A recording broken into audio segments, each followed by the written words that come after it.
Hello everyone, welcome back to our channel. So ఈరోజైతే మనం సైకాలజీకి సంబంధించిన క్లాసెస్లో భాగంగా సెకండ్ చాప్టర్ అయిన వైయక్తిక భేదాలు గురించి డిస్కస్ చేసుకుందాం. సో ప్రీవియస్ క్లాసెస్లో అయితే సైకాలజీకి సంబంధించిన first chapter complete information classes మొత్తం అయిపోయినాయి. ఒకసారి మీరు ఛానల్ ఓపెన్ చేసి మన ప్లేలిస్ట్లో చెక్అవుట్ చేసుకోండి. సో ఇంకా ఎవరైనా చూడని వాళ్ళు ఖచ్చితంగా చూడండి, చాలా చాలా యూస్ఫుల్ వీడియోస్ ఉన్నాయి. సో మన వీడియోని ఫస్ట్ టైం చూస్తున్నట్లయితే ఛానల్ని సబ్స్క్రైబ్ చేసుకోండి అండ్ చిన్న లైక్ అయితే ఇచ్చేసేయండి. సో వీడియోని ఎక్కడ స్కిప్ చేయకుండా చూడండి, ఓకేనా.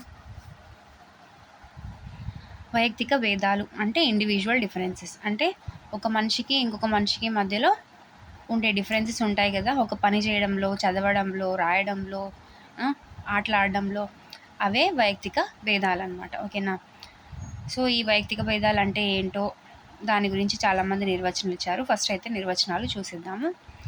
మిలియన్ల కొద్ది వ్యక్తులను పోల్చినా వారి మధ్య వైయక్తిక భేదాలు ఉంటాయి. ఎస్, అంటే ఎవ్వరు ఇద్దరు కూడా ఒకటి కాదు, ఇద్దరు కూడా ఒకేలాగా ఉండలేరు. సో ప్రతి ఒక్కరికి అంటే వ్యక్తికి మధ్య ఖచ్చితంగా తేడాలు ఉంటాయి. సో దీని గురించి ఒకరు చార్లెస్ డార్విన్ అనే అతను ఏమన్నాడు అంటే, మిలియన్ల కొద్ది వ్యక్తులను పోల్చినా వారి మధ్య వైయక్తిక భేదాలు ఉంటాయి, అంటే ఇద్దరు ఒకటిగా ఉండరు అని చెప్పింది ఎవరు? Charles Darwin. ఏమని చెప్పాడు చార్లెస్ డార్విన్? మిలియన్ల కొద్ది వ్యక్తులను పోల్చినా వారి మధ్య వైయక్తిక భేదాలు ఉంటాయి. ఎస్. భావవాదం ఆదర్శవాదాన్ని ప్రతిపాదించాడు.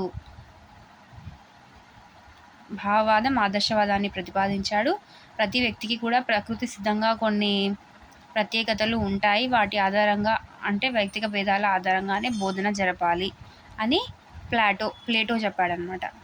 రిపబ్లిక్ అనే గ్రంథంలో ఈ విధంగా చెప్పాడనమాట. ఈ ప్లేటో ఎవరు అంటే భావవాదం ఆదర్శవాదాన్ని ప్రతిపాదించిన వ్యక్తి ప్లేటో. ఏం చెప్పాడు? ప్రతి వ్యక్తికి కూడా ప్రకృతి సిద్ధంగా కొన్ని ప్రత్యేకతలు ఉంటాయంట. ఆ ప్రత్యేకతల ఆధారంగానే వైయక్తిక భేదాల ఆధారంగానే బోధన జరపాలి, ఓకేనా.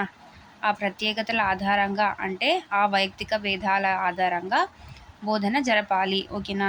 సో క్లాస్లో ఒకరేమో ఫస్ట్ వచ్చే వాళ్ళకు 5 మినిట్స్లో చెప్పేస్తే అర్థమైపోతుంది అనేసి 5 మినిట్స్లో చెప్పేసేసి నీకు రాదురా, ఇంకొక విద్యార్థికి ఏమో 20 మినిట్స్ టైం తీసుకుంటుంది. సో అలా ఆ డిఫరెన్స్ని గమనించి ఏ మెథడ్ అయితే ఈజీగా అర్థమవుతుందో ఆ మెథడ్ని ఎంచుకొని టీచర్ అనేవాడు బోధన జరపాలి. అంటే అందరినీ ఒకే విధంగా ట్రీట్ చేసి అందరినీ ఒకేలాగా, అంటే అందరూ సమానమే, అందరి వైయక్తిక భేదాల అనుగుణంగా బోధన జరపాలి, ఓకేనా. సో దీన్ని ఎలా గుర్తుపెట్టుకుంటారు? ప్లేటో అంటే ప్లేట్ గుర్తొస్తుంది కదా మనకు. సో ప్లేట్లో కొన్ని ప్రత్యేక పదార్థాలు ఉంటే వాటి ఆధారంగా మనకు ఆకలి కూడా ఏమంటారు, ఒక 2 ముద్దలు ఎక్కువ తినడము. ప్రత్యేక వంటలు చేసినప్పుడు మనం కూడా ఇంట్లో ఏం చేస్తాము, ఒక 2 ముద్దలు ఎక్స్ట్రా తింటాం కదా. సో అలా గుర్తుపెట్టుకోండి, ప్లేట్లో కొన్ని ప్రత్యేకతలు ఆధారంగా బోధన జరపాలి అంటే ప్లేటో, ఓకేనా. సో మీరు ఎలా రిలేట్ చేసుకుంటారో, నేనైతే అలా చెప్పాను, మీ ఇష్టం. సో ఎక్కడ చెప్పాడు ఈ విధంగా అంటే రిపబ్లిక్ అనే గ్రంథాన్ని ఎవరు రాశారు అంటే ప్లేటో. ఆ రిపబ్లిక్ అనే గ్రంథంలోనే ఈ విధంగా చెప్పాడనమాట ప్లేటో. సో నెక్స్ట్ వచ్చేసి రూసో ఎమిలీ అనే తన గ్రంథంలో ఏమని చెప్పాడు అంటే ప్రకృతివాదాన్ని ప్రతిపాదించాడు. రూసో ప్రకృతివాదాన్ని ప్రతిపాదించాడు. మరి ప్లేటో భావవాదం ఆదర్శవాదం. సో ఇవి కూడా వాదాలు కూడా గుర్తుపెట్టుకోవాలి, చూడండి. ఒక వ్యక్తిలో భౌతిక శారీరక భేదాలనే కాకుండా మానసిక భేదాలను కూడా దృష్టిలో పెట్టుకొని విద్యాబోధన జరపాలి. ఎస్, ఒక వ్యక్తిలో శారీరక మానసిక భేదాలు మాత్రమే, శారీరక భౌతిక భేదాలు కాకుండా మానసిక భేదాలను కూడా దృష్టిలో పెట్టుకొని విద్యాబోధన జరపాలి అని చెప్పింది ఎవరు? రూసో ఎమిలీ అనే గ్రంథంలో, ఓకేనా. నెక్స్ట్, మాపనం చేయగల ఏ మూర్తిమత్వ అంశమైనా వైయక్తిక భేదంగా పరిగణించాలి. చార్లెస్ ఈ స్కిన్నర్, ఓకేనా. స్కిన్నర్ అనమాట. ఏం చెప్పాడంట ఇతను? చార్లెస్ ఈ స్కిన్నర్ మాపనం చేయగల ఏ మూర్తిమత్వ అంశమైనా వైయక్తిక భేదంగా పరిగణించాలి. అంటే మాపనం చేయడానికి వీలున్న ఏ మూర్తిమత్వ అంశమైనా వైయక్తిక భేదంగా పరిగణించాలి. అంటే ఏ పర్సనాలిటీ అయినా కూడా దాన్ని మనం మాపనం చేయగలుగుతున్నాము అంటే ఏం ఏ అది ఒక వైయక్తిక భేదంగా మనం పరిగణించాలి అని చెప్పింది ఎవరు? చార్లెస్ ఈ స్కిన్నర్. ఇంపార్టెంట్ చూడండి నిర్వచనాలు ఖచ్చితంగా గుర్తుపెట్టుకోవాలి. నెక్స్ట్ జాన్ డ్యూయి ఏమని చెప్పాడు? జాన్ డ్యూయి ఎవరు అసలు అంటే అమెరికాకు చెందిన అతను. తన గ్రంథమైన డెమోక్రసీ అండ్ ఎడ్యుకేషన్ అనే గ్రంథంలో ఒక దేశం అభివృద్ధి చెందాలంటే తరగతిలో ఉన్న విద్యార్థులు వైయక్తిక భేదాలకు అనుగుణంగా బోధన జరగాలి. ఎస్, ఒక దేశం బాగా అభివృద్ధి చెందాలంటే తరగతిలో ఉన్న అందరి విద్యార్థుల వైయక్తిక భేదాలకు అనుగుణంగానే బోధన జరగాలి అని చెప్పింది ఎవరు? John Dewey. ఇతను రచించిన గ్రంథం ఏంటి? Democracy and education. డెమోక్రసీ అంటే ఏంటి? ఎస్, అంటే ప్రజలకు అనుగుణంగా పరిపాలన కదా డెమోక్రసీ అంటే. ఎస్, సో దానివలన ఏమవుతుంది? దేశం అభివృద్ధి చెందుతుంది. సో అలా గుర్తుపెట్టుకోండి, అలా రిలేట్ చేసుకోండి. John Dewey democracy and education అనే గ్రంథంలో దేశం అభివృద్ధి గురించి చెప్పాడు. దేశం అభివృద్ధి జరగాలంటే విద్యార్థుల వైయక్తిక భేదాలకు అనుగుణంగానే బోధన జరగాలి అని చెప్పాడు కదా. ఎస్, సో ఇంకొకరు చెప్పారు ఇలానే వైయక్తిక భేదాలకు ఆధారంగానే బోధన జరగాలి అని. ఎవరు? ప్లేటో. సో ఈ ప్లేటోని ఎలా గుర్తుపెట్టుకోవాలన్నాను? ప్లేట్లో కొన్ని ప్రత్యేక పదార్థాల అనుగుణంగానే ఒక్కొక్కరి ఆకలి ఒక్కొక్క విధంగా ఉంటుంది అని చెప్పాను కదా. సో ఆ ఆకలికి అనుగుణంగానే వడ్డించాలి అని గుర్తుపెట్టుకోండి. వాటి ఆధారంగానే వైయక్తిక భేదాల ఆధారంగానే బోధన జరగాలి అని గుర్తుంటుంది. ఓకేనా? లేదు మాకు ఆ ఎగ్జాంపుల్ అవసరం లేదు, ప్లేట్ వద్దు, ఏమొద్దు అంటే సో మీ ఇష్టం, అలాగైనా గుర్తుపెట్టుకోవచ్చు. ప్రతి వ్యక్తికి ప్రకృతి సిద్ధంగా కొన్ని ప్రత్యేకతలు ఉంటాయి.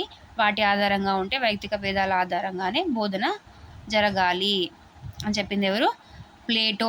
ఇతను కూడా ఒక గ్రంథం రాశాడు, రిపబ్లిక్ అనే గ్రంథంలో. సో జాన్ డ్యూయి వచ్చేసి దేశం అభివృద్ధి గురించి చెప్పాడు, డెమోక్రసీ అండ్ ఎడ్యుకేషన్ అనే తన గ్రంథంలో. నెక్స్ట్ వచ్చేసి సర్ ఫ్రాన్సిస్ గాల్టన్. ఇతను బ్రిటన్ దేశానికి చెందినవాడు. సో ఇతను వచ్చేసి అనువంశికతావాద పితామహుడు. ఇతని గ్రంథం వచ్చేసి an enquiry into human faculty and its development అనే గ్రంథంలో. ఈ గ్రంథం ఎప్పుడు రాశాడు అంటే 1883. ఓకేనా? సో ఇతను ఏం చెప్పాడు?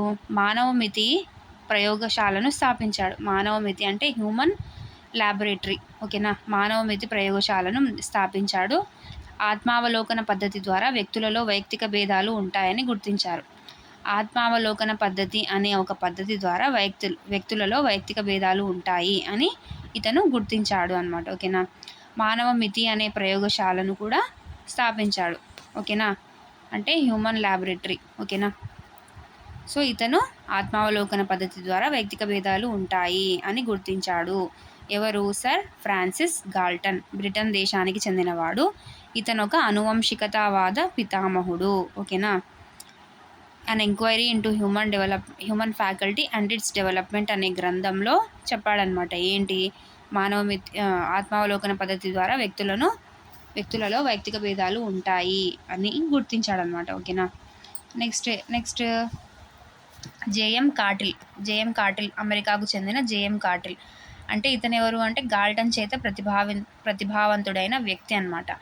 ఇతను వచ్చేసి ఈ గ్రంథం ఏం రాశాడంటే మెంటల్ టెస్ట్స్ అండ్ మెజర్మెంట్ అనే గ్రంథంలో కారక విశ్లేషణ పద్ధతిని ఉపయోగించి స్మృతి, సంవేదన,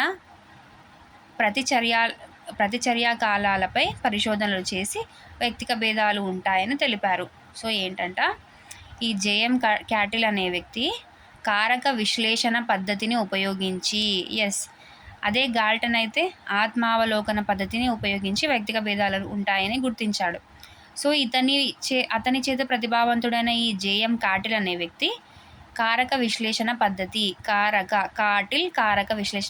అని గుర్తుపెట్టుకోండి. ఓకేనా? కారక విశ్లేషణ పద్ధతిని ఉపయోగించి స్మృతి, సంవేదన, ప్రతిచర్యా కాలాలపై పరిశోధనలు చేసి, అంటే స్మృతి పైన, సంవేదన పైన, ప్రతిచర్యా కాలాలపైన పరిశోధనలు చేసి వైయక్తిక భేదాలు ఉంటాయి అని తెలిపారనమాట. ఏ గ్రంథంలో? Mental test and measurement. So ఇతను పరిశోధనలు చేశాడు కదా మెంటల్కి అంటే మెంటల్ కండిషన్కి సంబంధించి స్మృతి, సంవేదన, సో ఇవన్నీ వీటి గురించి పరిశోధనలు చేశాడు కాబట్టి అతని గ్రంథాలు కూడా మెంటల్ టెస్ట్ అండ్ మెజర్మెంట్. ఓకేనా? ఒక్కసారి ఈ నిర్వచనాలన్నీ మళ్ళీ ఒక్కసారి అలాగా క్విక్ రివిజన్ చేసేద్దాం. చార్లెస్ డార్విన్, ఇతను ఎవరు ఏ ఇద్దరు ఒకటే కాదు అనే అర్థం వచ్చేలాగా మిలియన్ల కొద్ది వ్యక్తులను పోల్చినా వారి మధ్య వ్యక్తిగత భేదాలు ఉంటాయి. మీరు ఎంతమందినైనా తీసుకోండి, ఖచ్చితంగా వాళ్ళకి మధ్యలో వ్యక్తిగత భేదాలు ఉంటాయి అని చెప్పాడనమాట. తర్వాత ప్లేటో రిపబ్లిక్ అనే గ్రంథంలో ప్రతి వ్యక్తికి కూడా ప్రకృతి సిద్ధంగా కొన్ని ప్రత్యేకతలు ఉంటాయని చెప్పాడు. సో వాటి ఆధారంగానే బోధన జరగాలి, అంటే ఆ వైయక్తిక భేదాల ఆధారంగానే బోధన జరపాలి అని చెప్పాడు. ఇతను ఒక భావవాది, ఆదర్శవాది, అంటే భావవాదం ఆదర్శవాదాన్ని ప్రతిపాదించిన వ్యక్తి. ఓకేనా. నెక్స్ట్ వచ్చేసి ప్రకృతివాదాన్ని ప్రతిపాదించిన వ్యక్తి రూసో అనమాట. ఓకేనా. సో అతను తన ఎమిలీ అనే గ్రంథంలో భౌతిక భేదాలనే కాకుండా మానసిక భేదాలు కూడా దృష్టిలో పెట్టుకొని విద్యా బోధన జరిపించాలి అని చెప్పాడనమాట. ఓకేనా. సో నెక్స్ట్ చార్లెస్ ఈ స్కిన్నర్ ఏం చెప్పారు, మాపనం చేయగల ఏ మూర్తిమత్వ అంశమైనా వైయక్తిక భేదంగానే పరిగణించాలి. చార్లెస్ ఈ స్కిన్నర్ అనమాట. ఓకేనా. నెక్స్ట్ జాన్ డ్యూయి అనే అమెరికాకు చెందినవాడు డెమోక్రసీ అండ్ ఎడ్యుకేషన్ అనే గ్రంథంలో ఒక దేశం అభివృద్ధి జరగాలంటే తరగతిలో ఉన్న విద్యార్థుల వైయక్తిక భేదాలకు అనుగుణంగానే బోధన జరగాలి అని చెప్పాడనమాట. ఓకేనా. నెక్స్ట్ సర్ ఫ్రాన్సిస్ గాల్టన్, ఇతను అనువంశికతావాద పితామహుడు. ఇతను బ్రిటన్ దేశానికి చెందినవాడు. మానవ మితి ప్రయోగశాలను స్థాపించాడు. తన అన్ enquiry into human faculty and its development అనే గ్రంథంలో ఆత్మావలోకన పద్ధతి ద్వారా వ్యక్తులలో వైయక్తిక భేదాలు ఉంటాయి అని గుర్తించాడనమాట. ఓకేనా. సో ఈ గ్రంథం ఎప్పుడు రచించాడు అంటే 1883. నెక్స్ట్ వచ్చేసి కాటిల్ ఏం చేశాడు, కారక విశ్లేషణ పద్ధతి ద్వారా స్మృతి, సంవేదన, ప్రతిచర్య కాలాలపై పరిశోధనలు చేసి వైయక్తిక భేదాలు ఉంటాయి అని తెలిపాడనమాట. సో ఇతను గాల్టన్ చేత ప్రతిభావంతుడైన వ్యక్తి. సో తన గ్రంథం ఏంటి అంటే మెంటల్ టెస్ట్ అండ్ మెజర్మెంట్స్. ఓకేనా. నెక్స్ట్ సో ఇదన్నమాట వైయక్తిక భేదాల గురించి వివిధ శాస్త్రవేత్తలు చెప్పిన నిర్వచనాలు. సో ఇప్పుడైతే వైయక్తిక భేదాలు రకాలు గురించి మాట్లాడుకుందాం. వ్యక్తంతర భేదం, వ్యక్తంతర్గత విభేదం. వ్యక్తంతర్గత భేదం అని 2 రకాల వైయక్తిక భేదాలు ఉన్నాయి. సో అంతర వ్యక్తి భేదం లేదా వ్యక్తి అంతస్థ భేదం, ఇండివిజువల్ డిఫరెన్స్, అంటే ఒక విషయానికి సంబంధించి ఇద్దరు వ్యక్తుల మధ్య భేదం తెలిపేదే వ్యక్తంతర భేదం అన్నమాట. ఓకేనా. అంటే ఈ వ్యక్తంతర భేదం అనేది ఇద్దరు వ్యక్తుల మధ్య ఏం భేదాలు ఉన్నాయో తెలుపుతుందన్నమాట. అదే వ్యక్తంతర్గత భేదం అంటే దీనికి మరో పేర్లు వ్యక్తి అంతర భేదం. ఇక్కడ అంతర వ్యక్తి భేదం చూడండి, వ్యక్తంతర భేదంలో అంతర వ్యక్తి భేదం. సో ఇక్కడ వచ్చేసి వ్యక్తి అంతర భేదం లేదా అంతస్థ వ్యక్తి భేదం, అంత వ్యక్తిగత భేదం. So intra individual difference. So ఇక్కడ ఏంటి, ఒక వ్యక్తికి సంబంధించి 2 విషయాల మధ్య భేదం తెలిపేది వ్యక్తంతర్గత భేదం అనమాట. అంటే ఒకటే వ్యక్తికి సంబంధించిన 2 విషయాల మధ్య భేదాలన్నమాట. సో తను ఆ సిచ్యువేషన్లో ఎలా ఉన్నాడు, ఆ సబ్జెక్ట్లో ఎలా చదువుతున్నాడు, ఈ సబ్జెక్ట్లో ఎలా చదువుతున్నాడు. సో ఇలా ఒకటే వ్యక్తిలో భేదాలన్నమాట. వ్యక్తంతర అంటే ఇద్దరు వ్యక్తుల మధ్య భేదాలన్నమాట. ఎగ్జాంపుల్స్ చూద్దాం. వ్యక్తంతర భేదం అంటే ఏ కంటే బి తెలివైన వాడు. ఓకేనా. ఎగ్జాంపుల్ 1 అది. ఎగ్జాంపుల్ 2 రమ్య వంటలు బాగా చేసింది. అంటే ఇందులో కూడా ఇతర వ్యక్తులతో పోల్చడం ఉంది. రమ్య వంటలు బాగా చేసింది అంటే వేరే ఎవరితోనో పోల్చే చెప్తున్నాం అనమాట. అంటే వాళ్ళకంటే కూడా ఈమె బాగా చేసింది అని చెప్పడానికి. ఓకేనా. నెక్స్ట్ వ్యక్తి అంతర్గత వ్యక్తిలో భేదాలన్నమాట ఇది. ఎగ్జాంపుల్స్ ఏకు తెలుగులో మంచి మార్కులు వస్తాయి కానీ ఇంగ్లీష్లో రావు. అంటే ఏ అనే వ్యక్తికి తెలుగులో మంచి మార్కులు వస్తాయి కానీ ఇంగ్లీష్లో రావు. అంటే తన సబ్జెక్ట్స్ మధ్య భేదం అనమాట. తెలుగు బాగా వచ్చి ఇంగ్లీష్ రాదు. నెక్స్ట్ రమ్య వంట బాగా చేస్తుంది కానీ డ్యాన్స్ సరిగా చేయదు. అంటే రమ్య వంట బాగా చేసింది అంటే వేరే వాళ్ళతో పోల్చి చెప్తున్నాము అని అర్థం. రమ్య వంట బాగా చేస్తుంది కానీ డ్యాన్స్ సరిగా చేయదంటే రమ్యకి వంట వచ్చినంత బాగా డ్యాన్స్ రాదు. అంటే ఆ డిఫరెన్స్ ఉంది అనేసి. ఓకేనా. నెక్స్ట్ ఇక్కడ ఒక క్వశ్చన్ చూడండి, బాగా చూడండి, బాగా అబ్జర్వ్ చేయండి. ఫస్ట్ క్వశ్చన్ బాగా చూడండి. శివపల్లి చేతి రాత బాగుంటుంది. శివపల్లి అనే వ్యక్తి చేతి రాత బాగుంటుంది కానీ ఆంగ్లంలో నిష్పాదన సగటుగా ఉంటుంది. మొత్తం మీద అతని స్నేహితులతో పోలిస్తే నిష్పాదన బాగుంటుంది. అయితే ఇది ఏ భేదం? వ్యక్తంతర భేదమా, వ్యక్తంతర్గత భేదమా? ఫస్ట్ చూడండి బాగా, శివపల్లి చేతిరాత బాగుంటుంది కానీ ఆంగ్లంలో నిష్పాదన సగటుగా ఉంటుంది. మొత్తం మీద అతని స్నేహితులతో పోలిస్తే నిష్పాదన బాగుంటుంది. అయితే ఇది. సో దీంట్లో 2 ఉన్నాయన్నమాట. ఆప్షన్స్ చూడండి ఒకసారి. వ్యక్తంతర భేదమా, వ్యక్తంతర్గత భేదమా, వ్యక్తంతర్గత భేదమా, వ్యక్తంతర భేదమా అంటే ఆర్డర్లో చెప్పాలన్నమాట. ఫస్ట్ ఏం చెప్పాడు, శివపల్లి చేతిరాత బాగుంటుంది కానీ ఆంగ్లంలో నిష్పాదన సగటుగా ఉండదు అంటే వ్యక్తి అంతర్గత అనమాట. సో అతని చేతిరాత గురించి మాట్లాడుతున్నాం, ఆంగ్లంలో అతని నిష్పాదన గురించి కూడా మాట్లాడుతున్నాం. సో 2 కూడా అతనిలోని అంశాలు. సో అది వ్యక్తంతర్గత.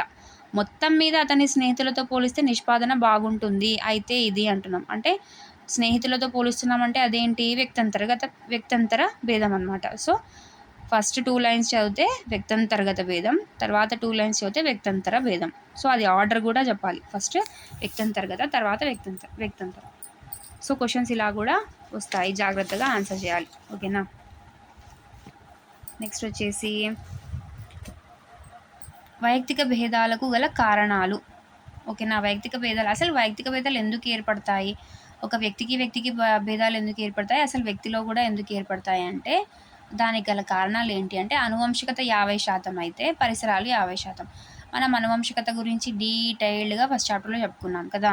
పరిసరాలు అంటే జననాంతర పరిసరాలు, జనన పూర్వ పరిసరాలు, వీటి గురించి కూడా చాలా క్లియర్గా చెప్పేసుకున్నాం.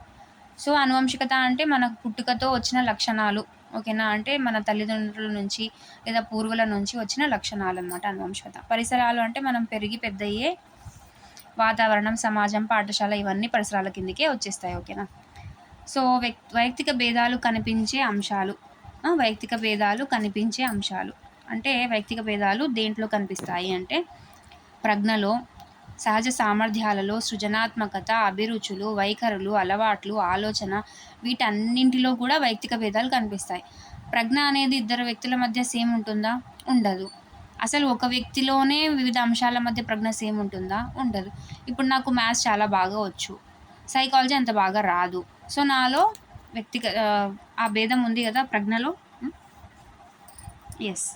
సో అలా ప్రజ్ఞలో, సహజ సామర్థ్యాలు. సో వైయక్తిక భేదాలు ఎందులో కనిపిస్తాయి అంటే ప్రజ్ఞ, సహజ సామర్థ్యాలు, సృజనాత్మకత, అభిరుచులు, వైఖరులు, అలవాట్లు, ఆలోచన, వీటన్నింటిలో వైయక్తిక భేదాలు కనిపిస్తాయి అన్నమాట.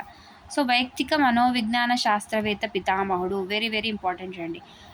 ఇప్పుడు వైయక్తిక భేదాలనే అంశం గురించి మాట్లాడుకుంటున్నాం కాబట్టి వైయక్తిక మనోవిజ్ఞాన శాస్త్ర పితామహుడు ఆడ్లర్. వైయక్తిక మనోవిజ్ఞాన శాస్త్ర పితామహుడు ఎవరు అంటే ఆడ్లర్ అనమాట. సో ఇతని గ్రంథాలు వచ్చేసి లైఫ్ స్టైల్, ఇండివిజువల్ సైకాలజీ. ఇతని గ్రంథాలు చాలా ఇంపార్టెంట్, క్వశ్చన్స్ వస్తున్నాయి చూడండి. ఇతని గ్రంథాలు వచ్చేసి లైఫ్ స్టైల్, ఇండివిజువల్ సైకాలజీ. ఓకేనా. మనోవిజ్ఞాన శాస్త్రంలో వైయక్తిక భేదాలకు సంబంధించి తొలి శాస్త్రీయ గ్రంథం రచించినది గాల్టన్ అనమాట. తెలుసు కదా మనకు, ఇంతకు ముందే చెప్పేసుకున్నాము. సో మనోవిజ్ఞాన శాస్త్రంలో వైయక్తిక భేదాలకు సంబంధించి తొలి శాస్త్రీయ గ్రంథం రచించింది ఎవరు అంటే గాల్టన్ అనమాట. ఇతను బ్రిటన్కి దేశానికి చెందినవాడు. సో అతని గ్రంథం ఏంటి, ఏ శాస్త్రీయ గ్రంథం అంట తొలి గ్రంథం, వైయక్తిక భేదాలకు సంబంధించిన తొలి గ్రంథం ఏది అంటే an enquiry into human faculty and its development. An enquiry చూడండి, ఇది ఎంక్వైరీ అంటే ఈఎన్ కాదు, EIN. An enquiry into human faculty and its development. ఓకేనా. సో ఇదన్నమాట వైయక్తిక భేదాలకు సంబంధించిన తొలి శాస్త్రీయ గ్రంథం వచ్చేసి an enquiry into human faculty and its developments. ఇది రచించినది ఎవరు అంటే బ్రిటన్ దేశానికి చెందిన గాల్టన్. ఓకేనా. సో వైయక్తిక భేదాలు కనిపించే అంశాలు, దాంట్లో అనువంశికత పాత్ర ఉందా లేదా, పరిసరాల పాత్ర ఉందా లేదా అనేది చూద్దాం అనమాట. సో ఇక్కడ చూసుకుంటే ప్రజ్ఞ ఫస్ట్ ఇంటెలిజెన్స్ అనమాట. ప్రజ్ఞ అనేది అనువంశికత లో కనిపిస్తుందా? ఎస్ కనిపిస్తుంది. పరిసరాలు కనిపించదు అంటే ఏంటి, పరిసరాలు ఎఫెక్ట్ చూపదు ప్రజ్ఞ అనేది ఓన్లీ అనువంశికత ద్వారానే వస్తుంది, పరిసరాలు దాన్ని ప్రభావితం చేయదు. ఓకేనా. నెక్స్ట్ సహజ సామర్థ్యాలు అంటే యాప్టిట్యూడ్స్, ఇది కూడా సహజంగా వస్తాయి కాబట్టి అనువంశికతనే కారణము. పరిసరాల పాత్ర కూడా ఉంటుంది. ఎస్ పరిసరాల పాత్ర కూడా ఉంటుంది. ఎందుకంటే ఇప్పుడు యాప్టిట్యూడ్స్ అనేది, సహజ సామర్థ్యం అనేది మనం అనువంశికత ద్వారా కొంచెం పొందుతాం కానీ పరిసరాల దాన్ని డెవలప్ చేసుకుంటాం అనమాట. ఓకేనా. సో ఇవి 2. నెక్స్ట్ వచ్చేసి సృజనాత్మకత. సృజనాత్మకత అనేది కూడా ఆనువంశికత ద్వారా వస్తుంది, పరిసరాల ద్వారా కూడా వస్తుంది. ఓకేనా.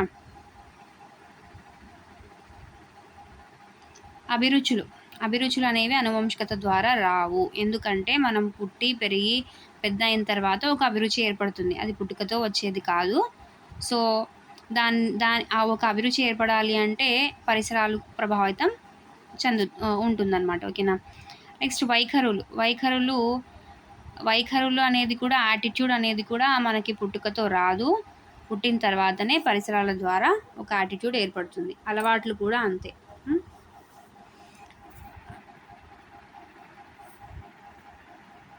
అనువంశిక పాత్ర ఉండదు, పరిసరాల పాత్ర ఉంటుంది. ఓకేనా.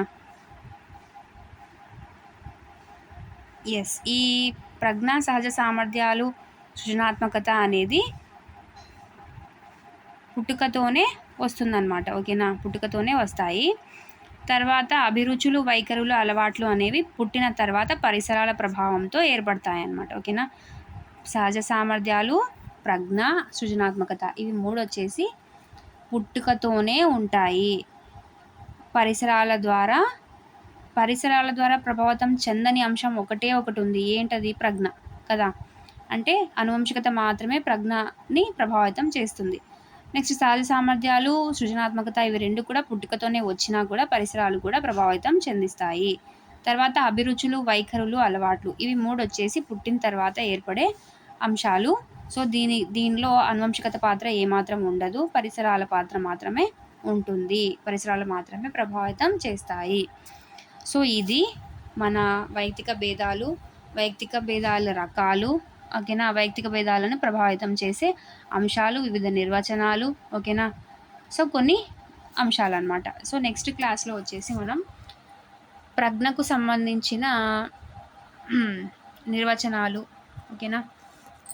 ప్రజ్ఞ నిర్వచనాలు, దానికి ఉన్న కోడ్స్, నేను పెట్టుకున్న కోడ్స్.